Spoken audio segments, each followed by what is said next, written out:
નમસ્કાર વિદ્યાર્થી મિત્રો, આપણે આગળના ભાગમાં જોયું નદીનું કાર્ય.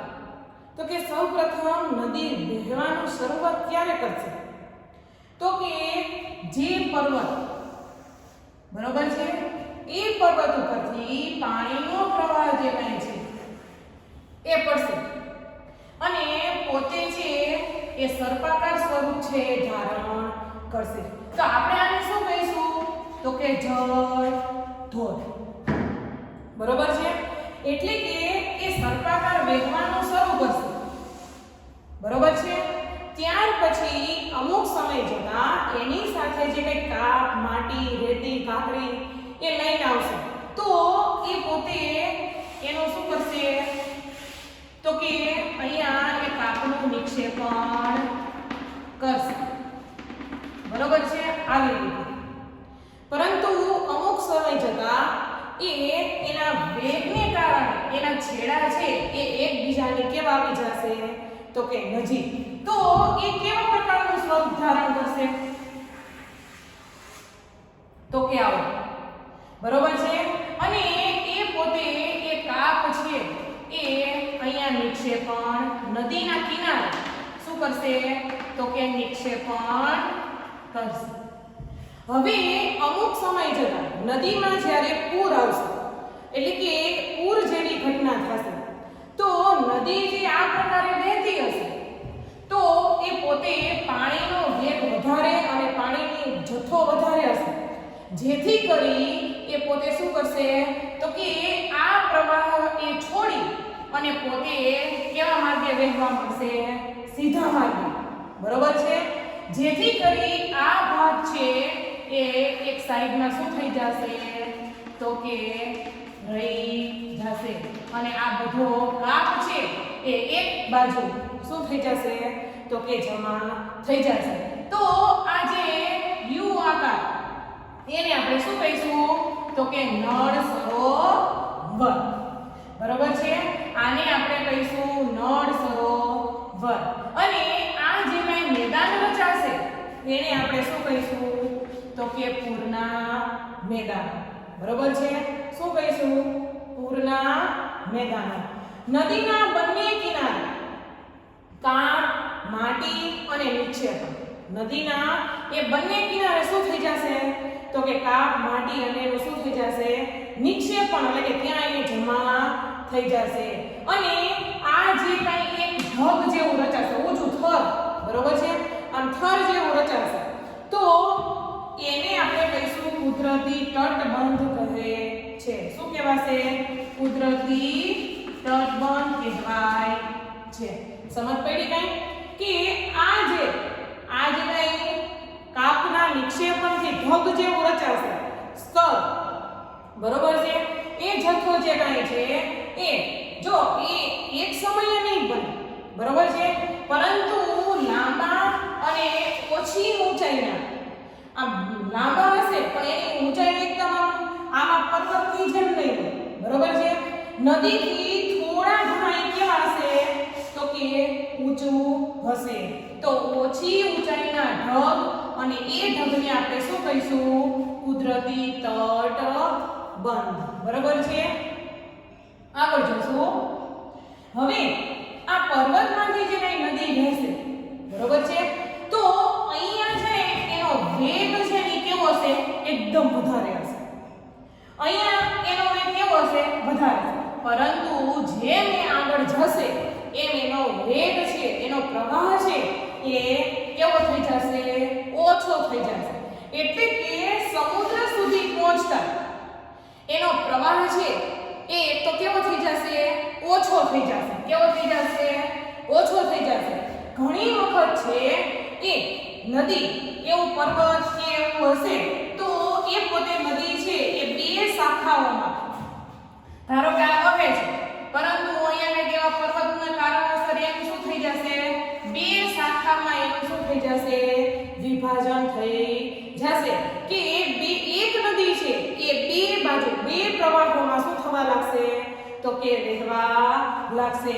એટલે કે વિભાજિત થઈ જશે. તો એને કહેવાશે, એની શું કહેવાશે? શાખા નદી.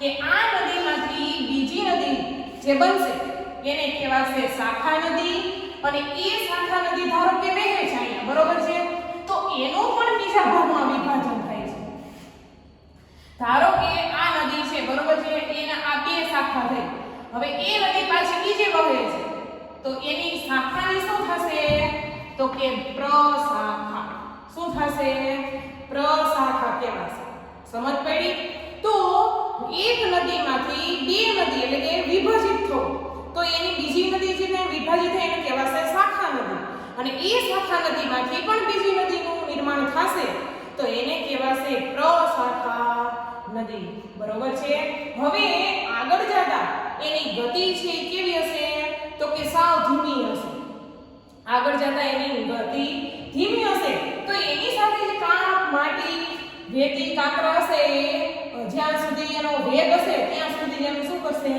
તો કે નિક્ષેપણ કરશે એટલે કે દરેક શાખા અને પ્રશાખા એ મુખનું શું કરશે નિર્માણ કે ભાઈ આ નદી વહે છે પરંતુ અહીંયાથી બીજી નદીનું નિર્માણ થાય છે તો આ મુખ કહેવાશે શું કહેવાશે કે અહીંયાથી એ નદીની શું થાય છે શરૂઆત થાય છે બીજી નદીની શું થાય છે તો કે શરૂઆત થાય છે તો એને શું કહેવાશે એનું મુખનું શું થાય છે નિર્માણ થાય છે ત્યાર પછી બધા મુખોના નિક્ષેપણ જથ્થાથી મુખ ત્રિકોણ હવે બધા મુખો હવે આવી કેટલી નદી હશે કે એનું બીજી શાખાઓમાં શું થયું હશે નિર્માણ થયું હશે તો આ એના બધા શું કહેવાશે મુખો કહેવાશે બરોબર અને અહીંયા એક કાપ માટીનું શું થયું હશે તો કે કાપ માટીનું નિક્ષેપણ થયું હશે તો એ મુખોના નિક્ષેપણથી ત્યાં જથ્થામાં શું બન્યું છે મુખ ત્રિકોણ પ્રદેશ અહીંયા કેમ કાપ જમા થયો તો એવી રીતે અહીંયા પણ સાઈડમાં શું થશે એ ત્રિકોણાકાર એટલા વચ્ચેના ભાગમાં એ કાપનું શું થશે નિક્ષેપણ છે એ કારણ કે એનો વેગ ત્યાંથી ઓછો હશે એટલે ત્યાં શું થઈ જશે આ જે કાપ માટી રેતી કાંકરા છે એનું નિક્ષેપણ થઈ જશે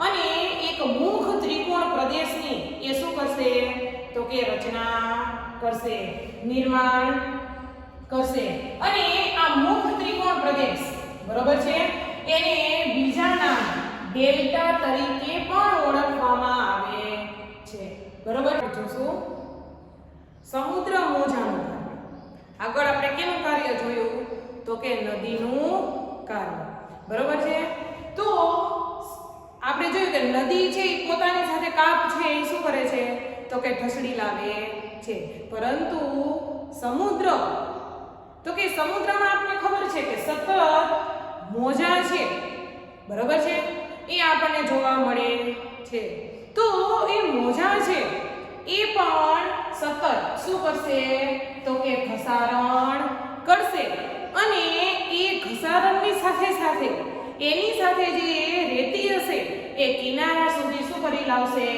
ઢસડી લાવશે અને કિનારા ઉપર એને શું કરી દેશે નિક્ષેપણ કરી દેશે બરોબર અને દરિયા કિનારાનો જે ભાગ હશે આપને ખબર છે કે ઝીણી એવી રેતી હોય છે બરોબર છે તો એ કિનારે નિક્ષેપણ કરશે અને એ નવા જ એક ભૂમિ સ્વરૂપ છે એ શું કરે છે તો કે ભૂમિ સ્વરૂપ બનાવે છે કે જમીનનું એક નવું જ એ શું કરે છે નિર્માણ કરે છે આપણે જે કંઈ જમીન હોય છે પરંતુ દરિયા એટલે કે સમુદ્ર કિનારાની જે કંઈ જમીન હશે એ જો ઘણી વખત છે એ આપણે સમુદ્ર કિનારે જતા હોઈએ તો એ રેતી જેવી આપણને એ જમીન છે જોવા મળતી હોય જેના ઉપરથી આપણને ખબર પડી જાય કે સમુદ્ર કિનારો છે હવે નજીક હશે તો એ કંઈક નવા જ ભૂમિ સ્વરૂપો બનાવે છે સમુદ્રના મોજા 17 કે જે સમુદ્ર કિનારે ખડકો હોય છે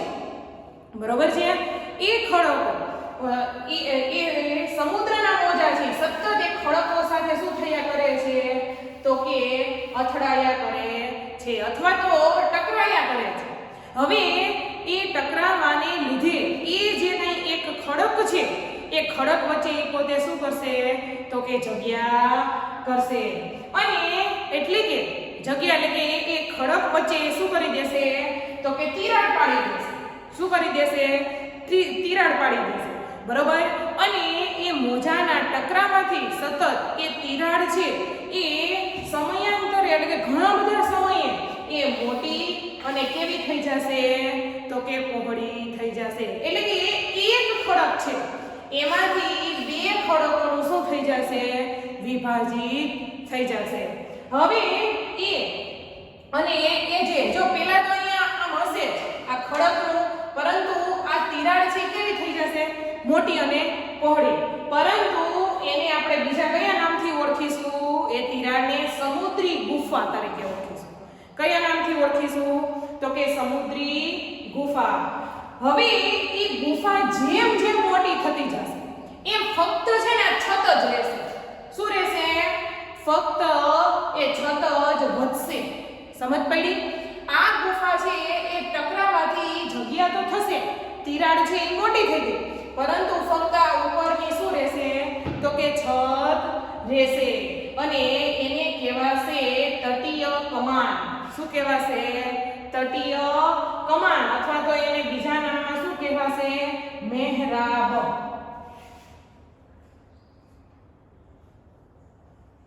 સમજ પડી કે આ છત જે કઈ બનશે એને શું કહેવાશે? તટીય કમાન. શું કહેવાશે? તટીય કમાન. સતત ઘસારણ ઘણી વખત છે એ આ જે સમુદ્રી ગુફા છે એમાં એ મોજા અંદર સુધી જશે. બરોબર. તો સતત ઘસારણને કારણે ઘણી વખત એ છતને પણ શું કરી નાખશે તો કે તોડી નાખશે. અને ફક્ત આ તે દિવાલો જ શું તો કે રહી જશે. અને આ દિવાલોને શું કહેવાશે તો કે સ્ટ્રેક. શું કહેવાશે? સ્ટ્રેક. સમજ પડી કે આ છત છે બરોબર, એ છત ધીમે ધીમે અમુક સમયાંતરે ઘસારણને કારણે શું થઈ જશે? તૂટી જશે. તો ફક્ત આ બે દિવાલો જ રહેશે અને એને કહેવાશે સ્ટ્રેક. સમુદ્રથી ઉપર એટલે કે સમુદ્રથી ઉપર ઉદ્ભવ થયેલ ખડકા કિનારાને શું કહેવાશે? સમુદ્ર કમાન. બરોબર. આ જે કઈ બે ભાગ વધશે બરોબર છે એને શું કહીશું? બે દિવાલોને સમુદ્ર કમાન. ઘણી વખત ઉદ્ભવ થયેલ ખડકા કિનારાને સમુદ્ર કમાન. બરોબર છે. ઉદ્ભવ એટલે કે આ છત તૂટી જશે, ફક્ત દિવાલો રહેશે, એને કહેવાશે સમુદ્ર કમાન. અને જે સમુદ્ર છે એ પોતાના જે કાંઈ પ્રવાહ છે એના જે કાંઈ મોજા છે એ મોજાની સાથે જે નિક્ષેપણ કરી અને સમુદ્ર કિનારે જે પ્રકારની રેતી ભેગી કરી અને જે કંઈ જમીનની રચના કરશે એને સમુદ્ર પુલિન. શું કહેવાશે? સમુદ્ર પુલિન. બરોબર છે. શું કહેવાશે? બરોબર. તો એ સમુદ્રના મોજા જે દરિયા કિનારે એટલે કે સમુદ્ર કિનારે જે કાંઈ નિર્માણ કરે છે જમીનનું એને આપણે શું કહીશું? સમુદ્ર પુલિન. વિદ્યાર્થી મિત્રો, હવે આપણે જોશું હિમ નદીનું કાર્ય. હવે નામ ઉપરથી આપણને એમ સમજ પડશે કે હિમ નદીઓ. હિમ નદી એટલે હિમાલયમાંથી નીકળતી નદીઓ. હવે હિમાલયમાંથી નીકળતી નદીઓ છે એ કેવી રીતે નિર્માણ પામશે? તો અમુક તાપમાનને લીધે હિમાલયનો જે કાંઈ બરફ પીગળશે તો એ પીગળી પાણીનું સ્વરૂપ ધારણ કરશે, જેને લીધે જે નદીઓ વહેશે એને કહેવાશે હિમ નદીઓ.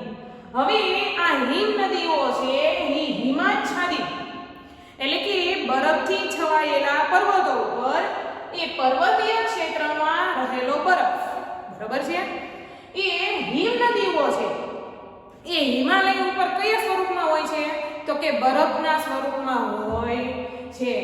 હિમ નદી નીચેના નક્કર ખડકોથી કે જે કાંઈ આ હિમાલય છે બરાબર છે, આ હિમાલય છે તો એમાંથી જે કાંઈ નદીઓ વહે છે તો એ પોતે શું કરશે તો કે એનો વેગ છે એ વધારે હશે, તો એની સાથેના જે નક્કર ખડકો છે એને શું કરશે તો કે વેગથી તોડી નાખશે. અને એ વેગની સાથે એ નીચે સુધી શું કરશે ઢસડી લાવશે બરોબર તો એને કહેવાશે ઘસારણ શું કહેવાશે ઘસારણ અથવા તો એ જે કાંઈ માટી છે એ માટી એ પોતે જે કાંઈ ખડકો છે એના ઉપરથી ગોળાશમી એટલે દળદળતી કોઈ પણ ખડક હશે હિમાલય ઉપરથી આમ દળદળ એટલે એનું સ્વરૂપ છે કેવું થઈ જશે ગોળાશમી બરોબર છે તો એ ગોળાશમી એ માટી અને પથ્થરોનું શું થશે તો કે ઘસારણ થશે અને એ જે અહીંયા વહેશે તો એ ગોળાશમી ભૂદ્રશ્યનું નિર્માણ કરશે કે હિમાલયની જે કાંઈ નદીઓ છે એ નદીઓના કિનારે જે કાંક માટી રેતી કાંકરી હશે એના કરતા એ ગોળાશમી એ પથ્થરોનું શું કરશે નિર્માણ કરશે બરોબર એ જે કંઈ આવા પ્રકારનું એ શું કરશે તો કે નિર્માણ કરશે એ પર્વતો છે એ ખૂબ જ અમુક મોટા પણ હોઈ શકે કદમાં નાના પણ હોઈ શકે પણ એકદમ વ્હાઇટ કલર અને કેવા હોય છે તો કે ગોળ આકારના હોય છે અને એ એક સરસ મજાના ભૂદ્રશ્યનું શું કરે છે તો કે નિર્માણ કરે છે હિમ નદી ઘસારણ દ્વારા હવે અહીંયાથી એ નદી છે એ વહેશે બરાબર તો એનો વેગ છે ને એકદમ વધારે હશે તો એ વેગ અંદર સુધી જશે અને પછી અહીંથી વહેશે તો અહીંયા એ પોતે કેવા આકારનો કરી દેશે યુ આકારનો એક ખીણ જેવું શું કરી દેશે એ નિર્માણ કરી દેશે હિમ નદી પીગળતા પર્વતીય ક્ષેત્રમાં આવેલા કોતરો કે જ્યારે ઉનાળામાં હિમ નદીઓ પીગળે છે તો આ જે પર્વતો છે એમાં જ્યાં ખાલી જગ્યા છે કોતરો બરાબર જે વહેતી હશે એ સમય દરમિયાન એના વેગને કારણે એને શું કરેલું હશે ત્યાં જગ્યા કરેલી હશે બરાબર છે તો એવા જે કોતરણો હશે એ કોતરણોમાં એ હિમ નદી પીગળતા એમાં શું થઈ જશે તો કે પાણી ભરાઈ જશે અને એવા નાના નાના એક સરોવરની એ શું કરશે રચના કરશે એની સાથે સાથે નાના મોટા ખડકો રેતી કાંકરા એ નિક્ષેપિત થતા પ્રવાહ વચ્ચે એનો જે કંઈ પ્રવાહ હશે અને જ્યાં સરોવર રચાશે એ પ્રવાહની વચ્ચે એ શું કરી દેશે ત્યાં નિક્ષેપણ કરી દેશે જ્યાં જગ્યા હશે કોતરો એટલે કે બે પર્વત વચ્ચે જે જગ્યા હશે એ અને એક ટેકરી રૂપ એ શું કરશે ધારણ કરશે અને એને આપણે કહીશું દ્રમલીન ભૂમિ સ્વરૂપની એ શું કરશે તો કે રચના કરશે બરોબર છે વિદ્યાર્થી મિત્રો હવે આપણે આગળ જોશું પવનનું કાર્ય બરોબર છે તો પવનનું મુખ્ય કાર્ય કે પવન છે એ પણ જમીનનું શું કરશે ધોવાણ કરશે અને જ્યારે પવન અટકશે ત્યારે એનું જે તે સ્થળે શું થશે નિક્ષેપણ થશે પરંતુ પવન છે એ રણમાં ક્યાં આવશે તો કે રણમાં પવન એ ઘસારણ અને નિક્ષેપણનું મુખ્ય પરિબળ છે કે પવનને લીધે સૌથી વધારે ઘસારણ અને નિક્ષેપણ એ આપણને ક્યાં જોવા મળશે તો કે રણમાં જોવા મળશે પવન એ ખડકોના ઉપરના ભાગની સરખામણીએ નીચલા ભાગની સરળતાથી ઘસે છે શું કરશે જો આપણે આજ સુધી કેવા પર્વતો જોયા તો કે આવા પર્વત જો બરાબર છે પરંતુ પવન છે એ રણમાં કેવી રીતે તો કે આવી રીતે અહીંયા નીચેથી ઉપર તરફ બરોબર છે એની સરખામણીએ નીચલા ભાગને શું કરશે તો કે સરળતાથી ઘસે છે એટલે કે પવન છે એ નીચલા ભાગને સરળતાથી શું કરશે તો કે ઘસારણ કરશે એટલે કે ઉપરના ભાગની સરખામણીએ અહીંયા ભાગની સરખામણીએ જોવા જઈએ તો નીચલા ભાગને શું કરશે સરળતાથી ઘસે છે બરોબર ખડકનો આધાર સાંકડો અને મથાળો હોય આ ભાગ છે કેવો હશે સાંકડો અને આ ભાગ હશે કેવો હશે તો કે મોટો તો ખડકનો આધાર સાંકડો અને મથાળો છે કેવો હશે મોટું હશે. આથી રણમાં એને શું કહેવાશે? ભૂછત્ર. શું કહેવાશે? ભૂછત્ર. અને આ જે પ્રકારના ખડકો રચાશે, બરોબર છે, આ જે પ્રકારના ખડકો રચાશે એને કહેવાશે ભૂછત્ર ખડક. શું કહેવાશે? ભૂછત્ર ખડક. કે નીચેનો ભાગ છે, બરોબર છે, એની સરખામણીમાં ઉપરના ભાગની ક્ષમતા કેવી હશે? કેવી હશે? ઓછી હશે. એટલે કે નીચેના ભાગથી એનું ઘસારણ છે કેવું થશે? વધારે થશે. અને ખડકોનો આધાર એટલે કે આ જે કંઈ આધાર છે જેના પર ટકી રહે છે એના કરતાં એનું મથાળું છે એ કેવું હશે? તો કે મોટું હશે. અને એને રણમાં ભૂછત્ર આકારના ખડકો કહે છે. કેવા આકારના? ભૂછત્ર આકારના ખડકો. અને એવા પ્રકારે જે ભૂમિ સ્વરૂપની રચના થશે. કેવા? તો કે આ ભૂછત્ર આકારના ખડકો, તો એને ભૂછત્ર ખડક પણ કહે છે.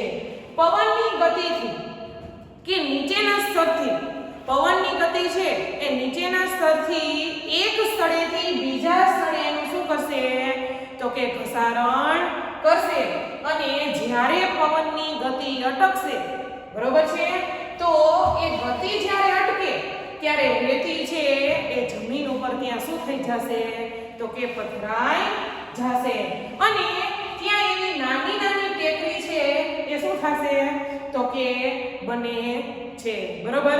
ધારો કે પવનને કારણે જે કંઈ એવી રીતની આવી ટેકરીઓ થશે તો આને આપણે શું કહીશું? ઢૂવા કહીશું. શું કહીશું? તો કે એને ઢૂવા કહે છે. રાજસ્થાનના રણમાં આ પ્રકારના ઢૂવા જોવા મળે છે. ઘણી વખત તમે રણમાં આવી રીતના જોયું હશે, બરોબર છે. પછી એમાં આમ લાઈન આમ દોરેલી, આમ ટૂંકમાં એ કેવી રીતનું હશે? તો કે જે કંઈ આ છે, બરોબર, એની ઉપર આવા પ્રકારના એક શું રચાયેલા હોય છે? તો કે ઢૂવા રચાયેલા હોય છે. અને રાજસ્થાનના રણમાં આ પ્રકારના ઢૂવા જોવા મળે છે. અને પવન છે એ પોતાની ગતિને લીધે એને આગળ આગળ શું કરે છે? તો કે દૂર દૂર લઈ જાય છે. અને જ્યાં એ પવનની ગતિ અટકશે ત્યાં એ માટીના કણો, રેતી જે કંઈ છે એ શું થઈ જશે? નિક્ષેપિત થશે.